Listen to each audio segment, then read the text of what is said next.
Sup, influencers? Let's get booze. Listen to Abe Thompson for an hour. I'd rather fuck a blood relative. It's Abe Thompson.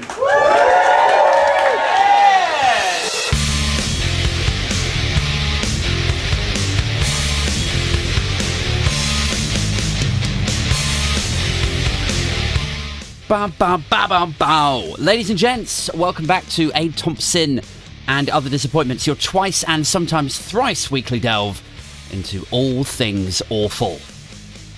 It is, time to kick back with a brew again, a cup of tea, beer, coffee, G&T, whatever it is that you need to get you through the crossfire hurricane of the corruption and chaos that's going on out there.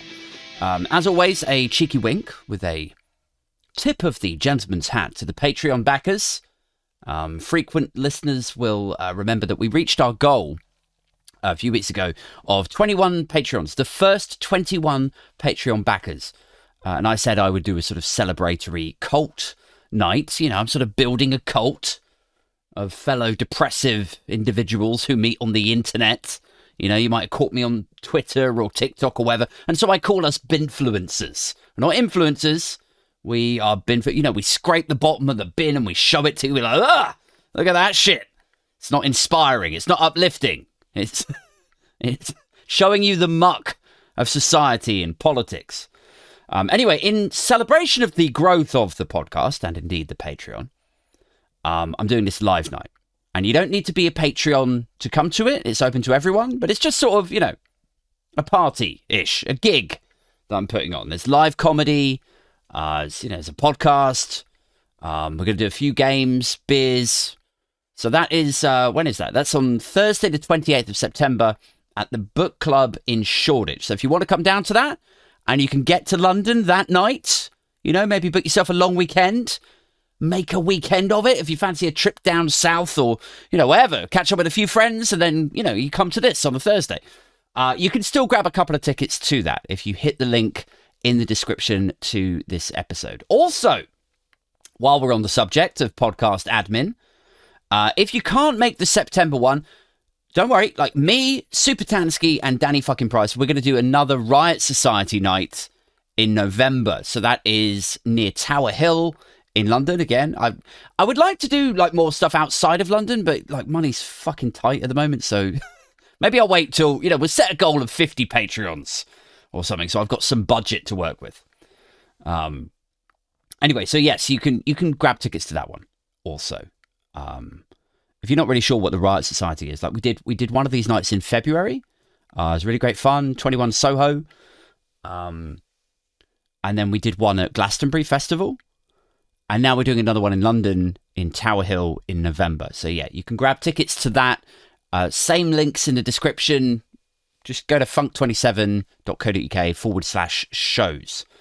And I should probably mention, while I'm plugging everything here, as always, tickets, episodes of the podcast, the Discord chat, the instant messaging thing that we're all on, the RSS feed, so you get the episodes plumbed straight into your podcast player, the monthly chat with yours truly. I jump on Skype, I let Patreon backers, have an hour and a beer with me. They can ask me anything, and getting credited at the end of the shows. The episodes when I read out all of the Patreons' names, and the live meetups, the in-person meetups that we do in Brick Lane. All of that is on Patreon.com. So if that is your thing, if you want to get involved in this little community, this little cult, jump on patreon.com/Aid Thompson with an I-N at the end. Right. What are we going to talk about today? What shall we rant and rip and roast and ridicule this overcast and drudgy lunchtime?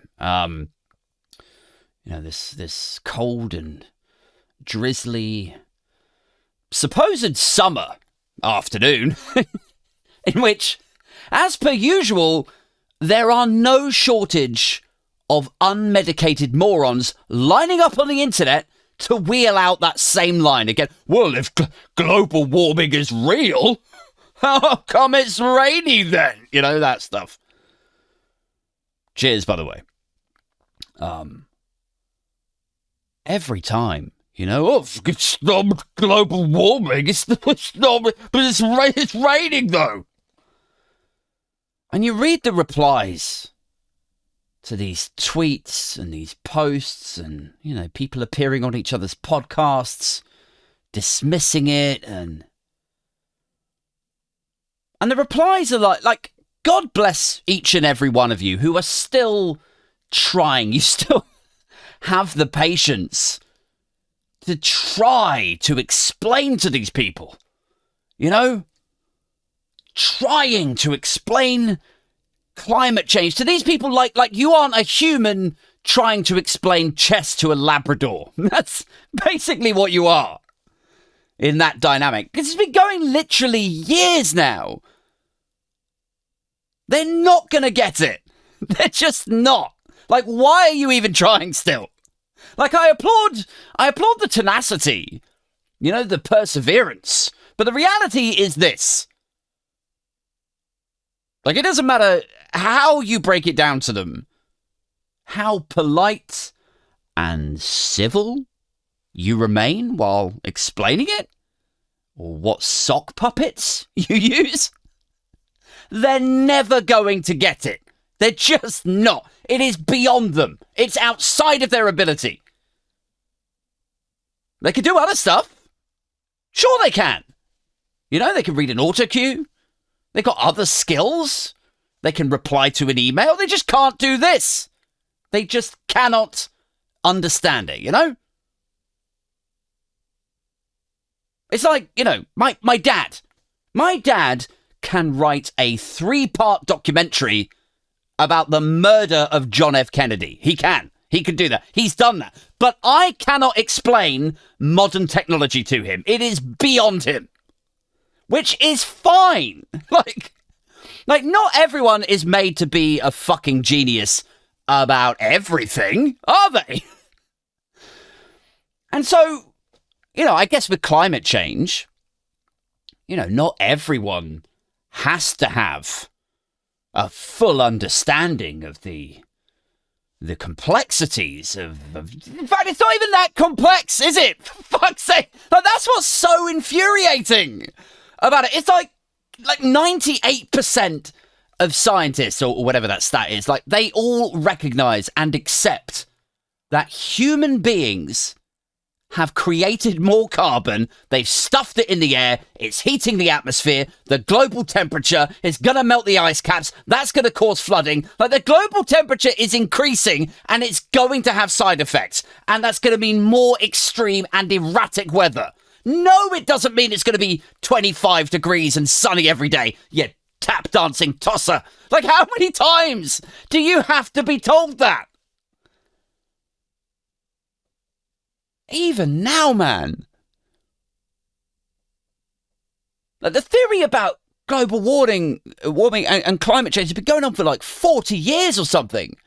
And it's like happening now.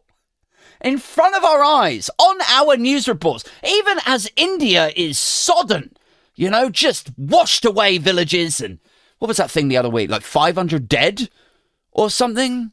Just these, erratic weather and monsoons and more powerful storms with greater frequency. Even now, like, pop on Twitter as all of this shit is going on. 40 years into the theory of this, and people are like, well, it's raining out there, isn't it?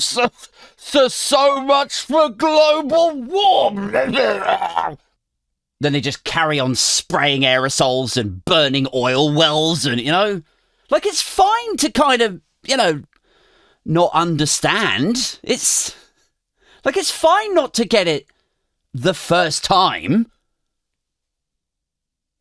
that global warming means, globally, the temperature is gradually increasing. Like, it's not a fucking 5-day forecast of pleasant weather for you. Like, it's fine to not get that once.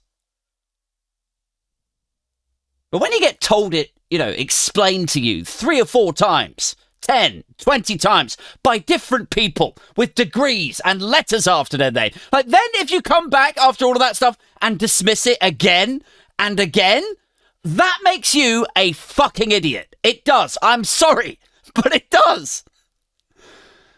Fucking educated journalists and politicians are spouting this stuff, like, even now. And it comes back to that thing I always say, like, are they really this stupid? Or are they just hoping you are? Because honestly, like, without fail, every time, like, if it's, you know, it's a bit of rain in Bournemouth or, you know, drizzle in Hertfordshire or something, every time, out they come. It's like, oh, not seeing much global warming here, are we? They shrug, looking out of their rained-on double glazing. And here's the fucked up part. They'll say that, like, while the news is on, in the background, telling them that it's 50 fucking degrees in China and Europe is melting. They'll say that. Not quite connecting the dots. I'm like, how do you not get this? Even now. Even after 20 different people have explained it to you. And there's been whole movies about it. Like, have you been in a boating accident? Is that what's happened here? But it's rainy though. Like, have you got someone to pick you up, Alison? Have you? Rainy. Like, this is why I think we're all fucking doomed.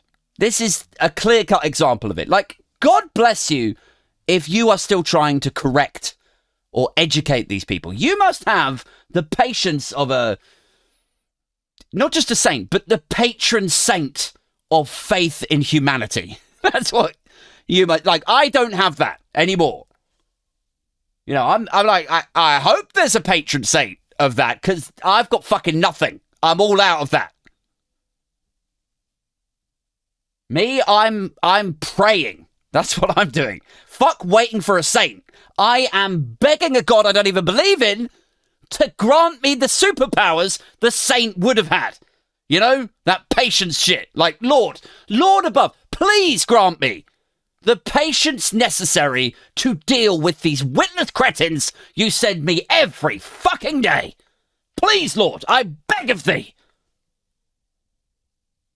that I might be empowered with the superpowers of patience. And then, I don't know, would that make me a saint? Maybe, I don't know. But yeah, anyway, that's me. I'm done. But I see some of you still trying to correct them and educate them and deal with them where I have run out of gas. I see the tweets.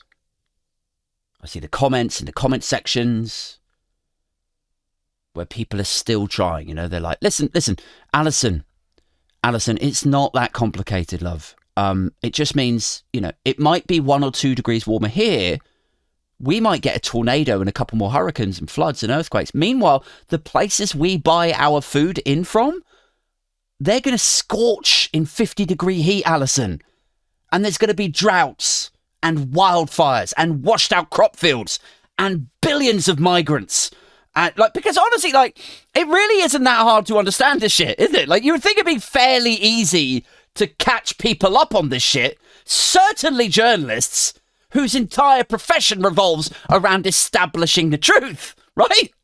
Like, it shouldn't be that hard, right? And it's not that hard, but it is, unfortunately, science, isn't it? And stats and experts.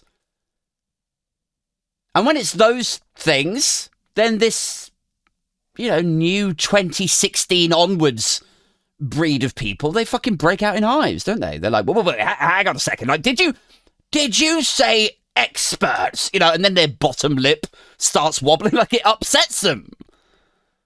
Or it makes them cross for some reason. You know, they grab their whiskey pitchers and pitchforks like an angry village mob, like an 18th century village mob, backward as fuck. And they just don't want to be told that the fucking well water has been poisoned. Something like that, you know? Like, that's what this is like.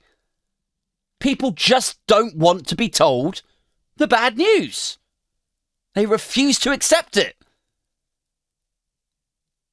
Like, I don't know when that changed, but somewhere along the line, this is probably the fault of social media again, I don't know, but like somewhere at some point we lost the ability to take bad news, I think. And now, now we're just this village of people angry that the well has been poisoned, but instead of listening to the guy that's warning us, we lynch the fucker, so we can all go back to just enjoying the well. Like, that's kind of what this is feeling like to people who still have brains.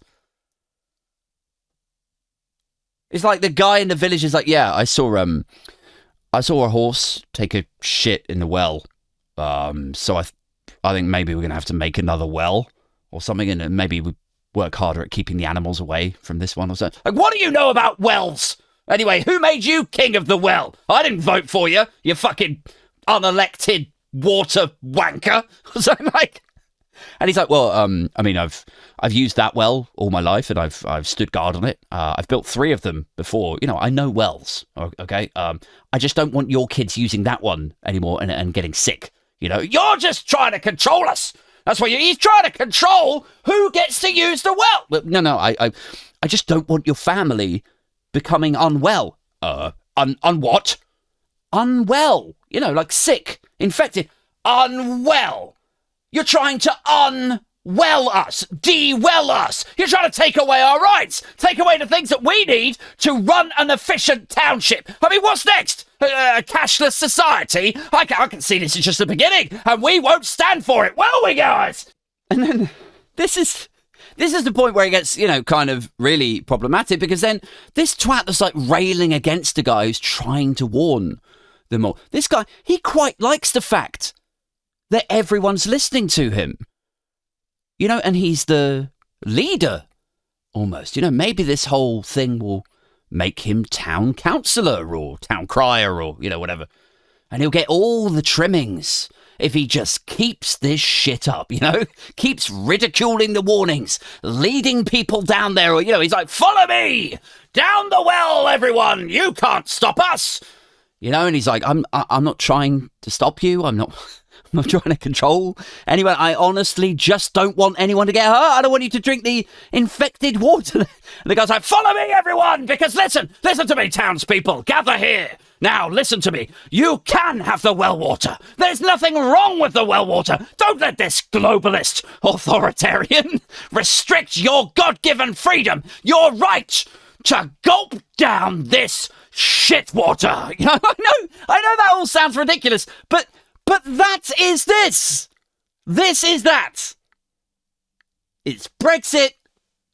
It's the pandemic. It's global warming. We've just developed this sort of thing where half the population is just this, paranoid, insecure, massive morons, who run towards the well. Not just not believing the warnings at this stage, but like a lot of the time even mocking the guy that's warning them. Like, not only do they not like the inconvenience of having a poisoned well, like not only do they feel maybe a bit insecure that this guy that's warning them, he might know more than them about this particular thing, but they're so devoid of self that they full on make this thing their whole identity, And so they stand there laughing at him, like from the well, standing there, like pointing back at the guy who was warning them while they scoop out poop water, lapping and slurping it up. They're like, oh dear, should I not be enjoying the tainted water? Oh no, look at me, I'm Eve taking the forbidden fruit. Oh, whatever will happen to me. And he's like, no, please don't drink it. But they gulp it down with their literal shit-eating grins. Well, I don't know what the big deal is. Just shoveling it in, and it just sludges into their mouths and down their fronts. And then what? What happens then? Smash cut to 24 hours later. The whole town's laid out on the floor. Trembling, weak bodies, just reverberating with hepatitis and E. coli. Looking like some sort of fucked up top of the hill mass suicide or something, you know? Like, that is the sort of irony to this, isn't it? It's like we look at these people like they're cult members a lot of the time, like they're Brexity flag-wanking ideologues. Like, we joke how they're so deep in the Kool-Aid. And I always imagine them as being part of a sort of, you know, a Scientology-style cult, you know, where they follow each other into a field with their robes on and Union Jack waving, and they, you know, drink the Kool-Aid at the top of the hill like that. Like that cult years ago. When was it? I think it was in the 80s. You know? Where they like all drank the thing at the top of the hill and then they all died together. Don't know if you remember that. Like, we take the piss out of them as though they're that kind of caricature cult sometimes. You know, they drink the Kool-Aid. And that eventually they will all lay down and die on the hill together. You know, such is the can kicking of Brexit, of trying to get to those sunlit uplands. Like, every juncture, it's got a little bit further away. And they're a bit more desperate to kind of get, like, first it was just, you know, vote to leave the EU. And then we had to leave the single market. And then it was the customs union as well. And then it had to be a hard Brexit. And then they had to debase the Conservative Party. And then it was Parliament. And now it's the ECH. Like, every time it's something else's fault. Something bigger has to get smashed to pieces and broken until eventually there will be nothing left to break, to satisfy this cult, this religion of Brexit.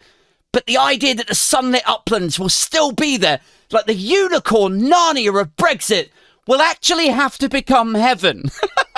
And to get there, you will have to kill yourself. Like, that is how I imagine Brexitism's endgame maturing.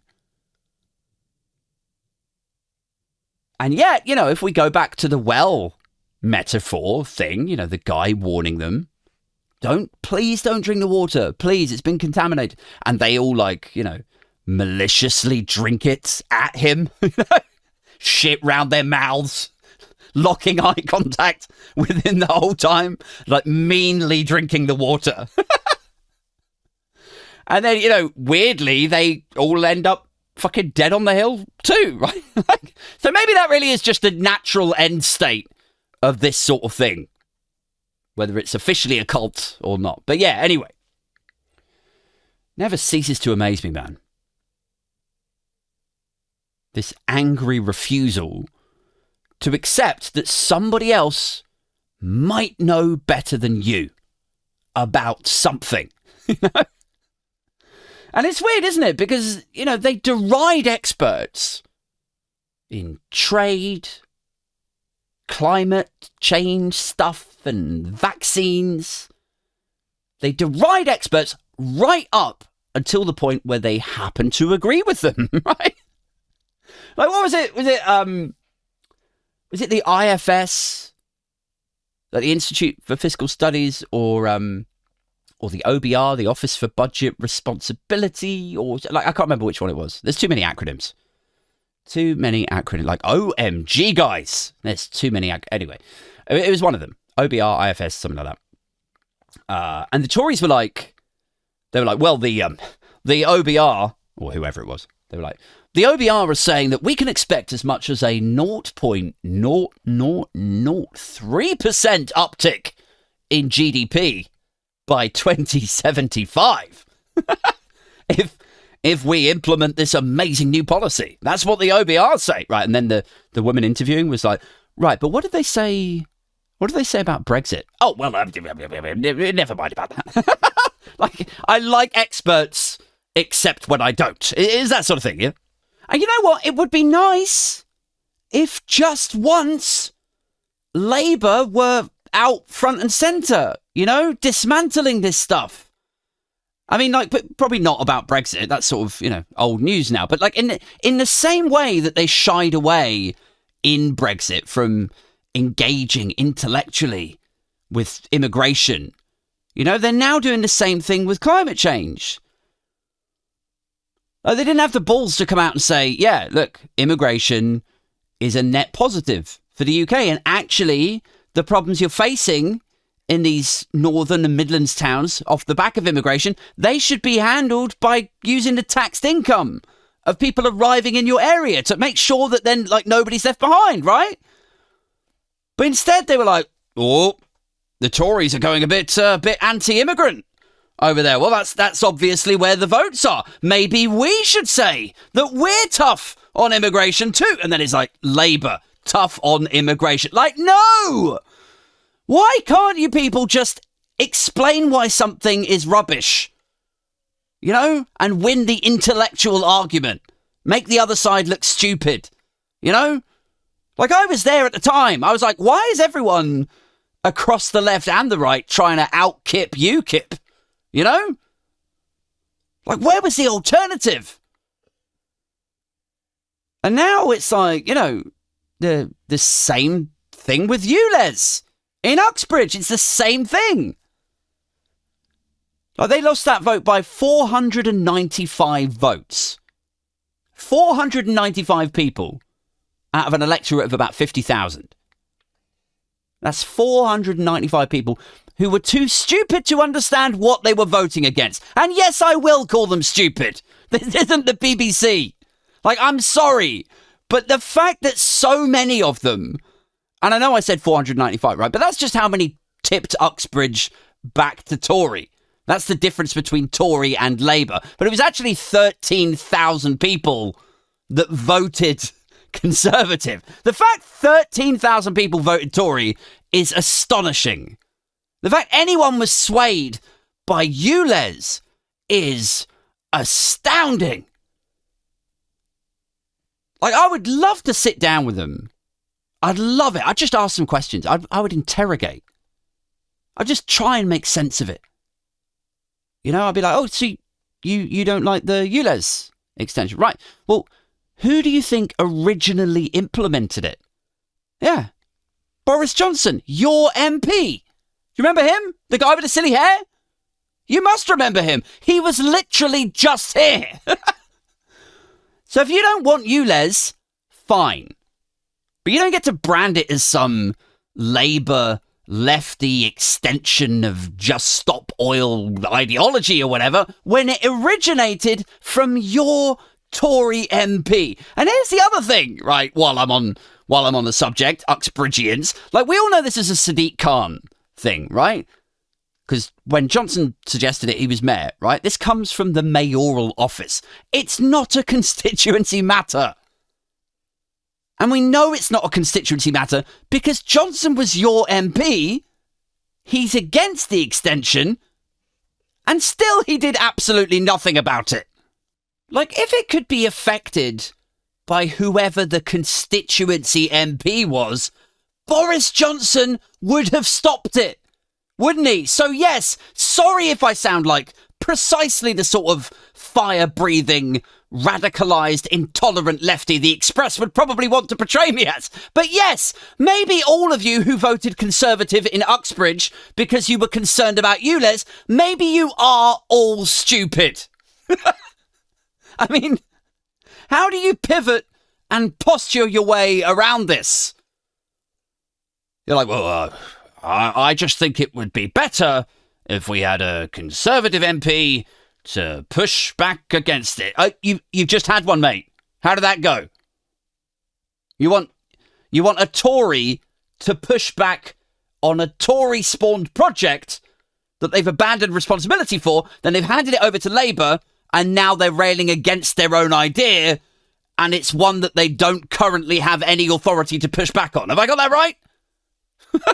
And that's before we even get into the Grant Shapps layers to this. Like, he sent the instruction to Sadiq Khan. He demanded that he extend ULEZ. So this has come from a Tory cabinet. And it's not hard to find this stuff. I found it in seconds. It's out there on the internet. Go and have a look. Grant Shapps, 2020. He writes to Sadiq Khan, Mayor of London.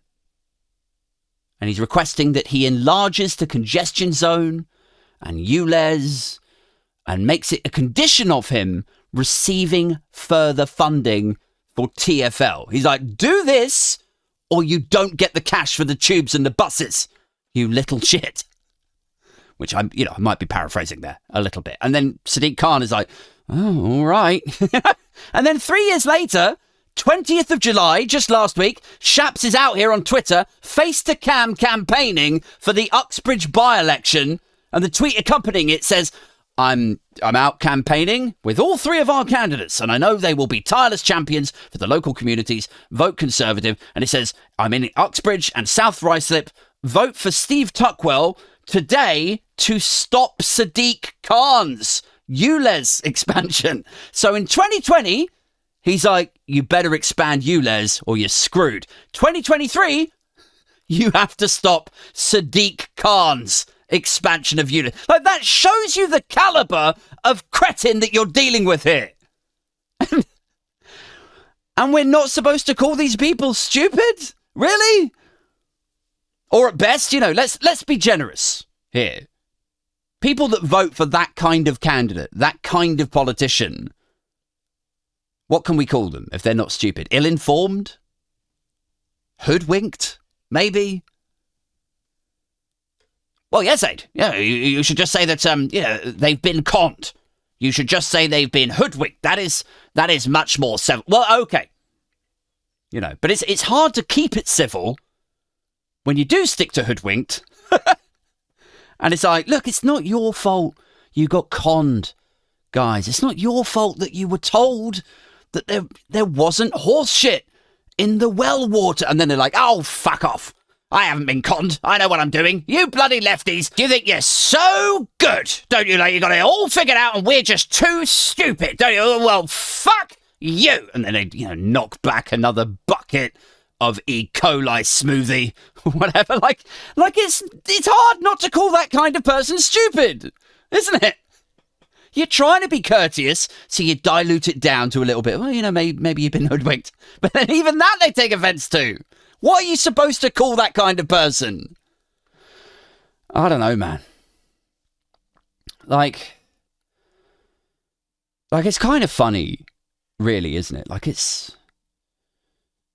Normally it's the boomers and their right-wing rags who sort of, they bang on about how everything was better in the good old days, Like, not to generalise, but, when they come out with shit like, we never had COVID jabs back in my day and everything was all right back, they just dismiss a pandemic as a nothing burger, or they accept that something's real, but somehow it would do you good to suffer it. That whole thing, might be just what these whippersnapper entitled millennials need. That thing. Back in my day, we didn't have fancy things like central heating, and I grew up all right. It never did me any harm. Just minimising the damage and danger of things as a proxy of talking how character building and amazing their childhood was. Things were simultaneously not that much of a big deal, and yet also I am a hero for surviving them. That kind of mentality. Just minimising the damage and danger of things. Trivialising. Constantly. Back in the 60s, my dad used to beat the living shit out of me 3 times a week. It never did me any harm. Save for traumatising me into normalising the idea that beating children is an acceptable hobby. It never did me any harm. Back in the 70s, we didn't have food from all over the world and at all times of the year. We ate boiled leaves. That's what we did. From a holly bush.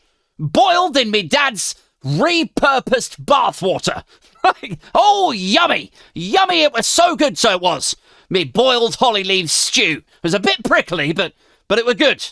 It was good for contrast, It really made you appreciate when you weren't eating it. and you'd finish it up. You'd finish the whole bowl. And then your pudding, your dessert was thistle. No, wait. The main course was boiled hollybush stew with a side of thistle. And dessert, the treat afterwards, was the exact same dish except without my dad punching me in the kidneys. Well, that was a dessert. So it was. That was back in the good old days when everything was shit. So yeah. Normally it's the right-wingers and boomers that do that shit. You know, they hark back to the supposed good old days, don't they? But honestly, like, the way things are going, I now find myself, like, I long to return to a simpler time too. I do, like, you know, a simpler time when morons just kind of knew they were morons and we dealt with them accordingly. You know, like, stupid people just got sat somewhere slightly different at the pub or in the school, you know? Like, you'd have a mate. You'd be like, Pete here thinks you can teach dogs to speak English. Like, what a fucking idiot. And everyone laughs and mocks Pete. You know, everyone's like, you fucking idiot, Pete. Like, maybe you should be in a different school. You know, like I'm not sure you should even be talking about what you can and can't teach dogs, Pete, because that level of idiocy is going to make it weirdly obvious that you can't be taught properly anything. English, biology. It's like some sort of meta levels deep stupidity, Pete, where you worrying about what you can or can't teach a dog is what gets you ejected from the comprehensive and inducted into Hollyport Manor or some shit. Like, do you know what I mean, though? Like, back in the good old days, you still had idiots. You've always had idiots, I know, but, like, you just didn't have to worry about their stupidity, like, wreaking havoc on the rest of us, you know? In the good old... Like, whereas now, what do? Now they all band together. Now it's like strength in numbers. Now they're unified. Now there's millions of them. And they're stronger, you know? It's like they're a fucking minority that deserves a voice or something. Like imagine if they were actually a recognised minority, like idiots, you know, to get, like, they should probably have rights too, I know. Like, you can't just segregate people with a low IQ, can you? Like, you can't be mean to them and not give them a say in how things are run that affect them. But yet, at the same time, you kind of have to, because they're idiots and they're just going to keep messing everything up. Jesus. What if they were like a recognised minority, though, man? You know? What if they were like, we are the cretins of Britain. And there's a lot of us, actually, and we are now united. You know, we're probably not actually even a minority, to be honest with you. We demand to be heard. Because look, you know, the other day I tweeted that climate change can't be real because there were hot days once in 1962 and 3,000 other people saw it and they felt emboldened and retweeted it. And now, guys, it's a movement. Now we're a movement of cretins. We're a think tank, even. And that must mean that we have a point. And it's a point that the morning news shows feel that they need to reflect with a panelist and cue cards. And like I am never normally one of the people who say this, right? But I'm going to say it now for you. Like, can we please just go back to the good old days where we could identify a moron, medicate them, and treat them accordingly? You know? Can we go back to that? Because I would give anything. I would take the worst of the good old days, the worst aspects of that society, of that period. I would take the worst of that to get back to the removal of idiots from having any say in how the country is run. I would take the worst of that period, I promise you. Like I would take a shot of diphtheria. I would give both of my kids scarlet fever and polio if it meant we could just somehow put the idiots back in the genie bottle. Do you know what I mean? Like, wait, hang on. Does that work? You can't bargain with the genie. Genies don't bargain. I don't think that's how genie bottles work, is it? Like, you just make the wish, right? I should just wish for the idiots to go away. But, you guys, you knew what I meant, right? I'm sorry. I'm fucking tired today. I've been up since 3 a.m. again. Second day in a row. Funny if that was the deal, though. You know, with the genie. Like, what kind of cunty genie would grant you a wish to go back in time, you know, to the good old days? And he'd be like, well, you know, you get 3 wishes. And then you're like, okay, well, I wish we could go back to when idiots were kept medicated and locked away in psych wards. And then he's like, well, okay, yeah. So you do get your wish, but I am going to have to give your kids a 1 in 5 chance of death. Like, what kind of weirdly malevolent shit is this? Like 3 wishes, but with a twist? like some dark rewriting of Aladdin or something, you know, directed by Tim Burton. Anyway, what else is going on? While we're on the subject of climate change, we are seeing evacuations in Rhodes, Spain. Well, actually, I don't know if Spain's being evacuated yet, is it? But it's like 45 degrees or something there. There's fires in Corfu right now, so it's all fun. Sky News were last night saying they were like, it's up to 10,000 Britons being evacuated from Rhodes and Corfu, and there's images of this sort of, musty orange smoke and families missioning it, away from resorts to a sports hall somewhere, trying to find safety. And I'm looking at this footage, I'm like, the debate is over, guys,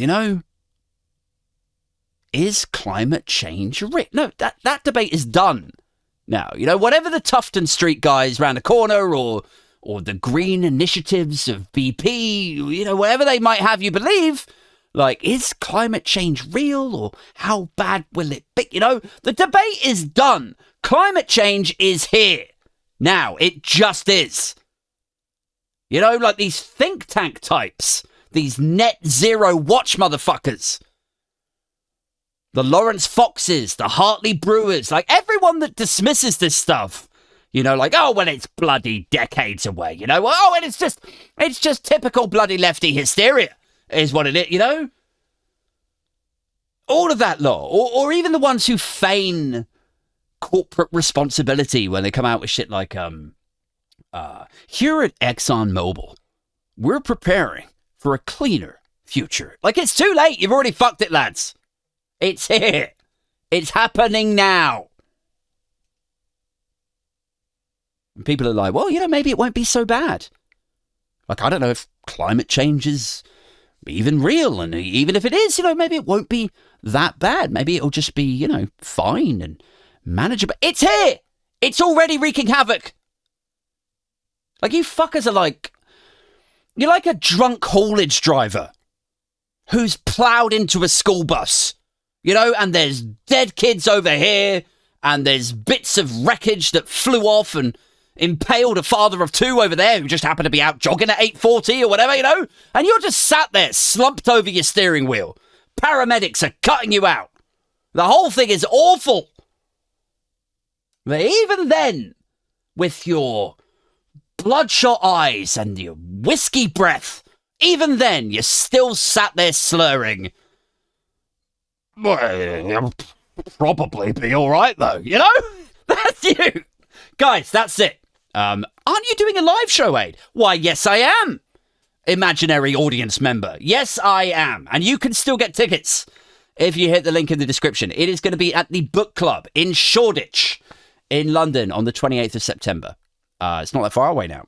It's going to be me, Otto English, Ashley Hayden, John Left of the Countryside. So that is happening soon. Do grab a ticket before they are all gone. That is your warning. Also, if you can't make it to that one, I did mention at the beginning of the show, but do consider jumping on the Patreon. I started it super cheap, £3 a month. And for that, you get to listen to the shows 2 days ahead of schedule. Before everyone else, you get a private RSS feed thing. You can plug that into your podcast player or whatever.